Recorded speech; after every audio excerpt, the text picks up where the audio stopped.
पंजाबी खबरां दे नाल मैं अख्तर सुमेर जोका ते सारे सजना बिरावां बेलियां ते मित्रां नूं जी आयां नूं आखदा। नाज़रीन, इस वक्त मैं जिथे मौजूद हाँ ये बुआना पैंसरा दे नाल बाईपास रोड है जिहड़ा कि जंग वाली साइड ते भी जांदा है ते चनियोट वाली साइड ते भी। ते इत्थे थोड़ा जिहा मैं तुहानूं तफसील दसदा जावां बई चंद महीने पहले एक नवे अफीसर आए हैं असिस्टेंट कमिश्नर बुआना जिन्हां दा नां हा शकीब सरवर। उन्हां की काम कीता, उन्हां सेम नूं पहले तां करवाया, मोड़ इत्थे नाल पौधे लवाए ते ये पौधे जिहड़े हैं इन्हां दी अगर सफाई ना होवे, सुथराई ना होवे, इन्हां नूं रोजाना दी बुनियाद ते पानी ना दिता जावे ते ये खुश्क हो जांदे ने ते कुछ विचों त्रुट बज भी जांदे ने। अच्छा, वो गए ते ये पौधे हो गए बेयारो मददगार। उस तो पिछे असिस्टेंट कमिश्नर तारिक महमूद गोंदाला है, उन्हें चार्ज लिया ते उन्हें चोण काम कराया। लेकिन हुण दे जिहड़े असिस्टेंट कमिश्नर हैं इस वक्त तो वो हैं मैडम सादिया जमाल। ते असी उम्मीद करते हैं पौधे हैं ये खुश्क होए पे ते कुछ विचों त्रुट बच गए नो।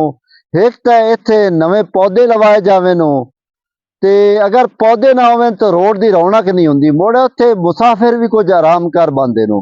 ते एक जिहड़ा पौधा है ना वो तकरीबन 1.5 मन इस 1.5 टन एसी के बराबर हवा देंदा ते 1.5 टन के बराबर ऑक्सीजन इंसान नूं मुहैया करता है। उस तो इलावा जिहड़े मुसाफिर आउंदे ने वो छां ते बंदे ने ते दुआएं देंदे ने। ते असी ये पुरजोर मुतालबा भी करसा है ते उम्मीद भी करसा है भी मैडम सादिया जमाल ये जेडे पौधे हैं ये जेडे पौधे लगे हुए नो कुछ त्रुट बच गए नो, नवे पौधे लवाए जावे ते रोजाना दी बुनियाद ते वेख्या भी जावे ते पानी भी दिता जावे ते सफाई भी करवाई जावे।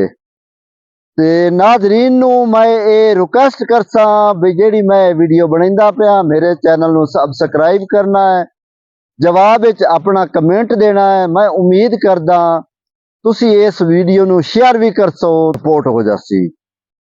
हुण तक इतनियां ही गल्लां, जे जिंदगी दिती इजाजत, जे जिंदगी दिती मोहलत, नवीं खबरां दे विच तुहाडी खिदमत विच दोबारा हाजिर होसां। अपने मेजबान अख्तर सुमेर जोका नूं दिओ इजाजत। अल्लाह हाफिज।